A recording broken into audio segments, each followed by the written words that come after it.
دوستای خوب، روزگار بخیر. محترک سپرو است. وقتی که تست درایو موتور را با دقت میکشم، صدا 4 تا 5 6 تا صدا است برای آواز موتور.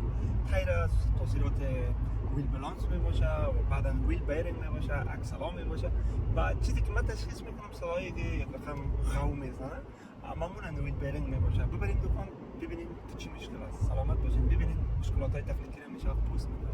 خیر، موتور سوبرو است، موتور بسیار خوب است. خواستم به خاطر از اینکه موتور تست درایو کردم، اما صدایی که بود بسیار یک صدایی که بسیار زیاد میته خواست میگم.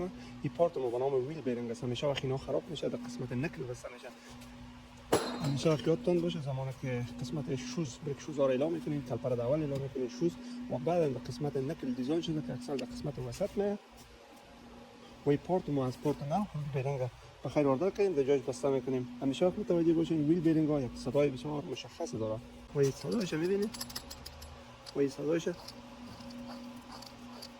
این صدای ویل بیرینگ است. همیشه خراب میشه تیک صدا میده. میشه که بسته میشه تکاش از قسمت پشت 4 تا بولت داره نچه بسته میکنیم صفا و سترا. این بود یک ویل بیرینگ دوستان است.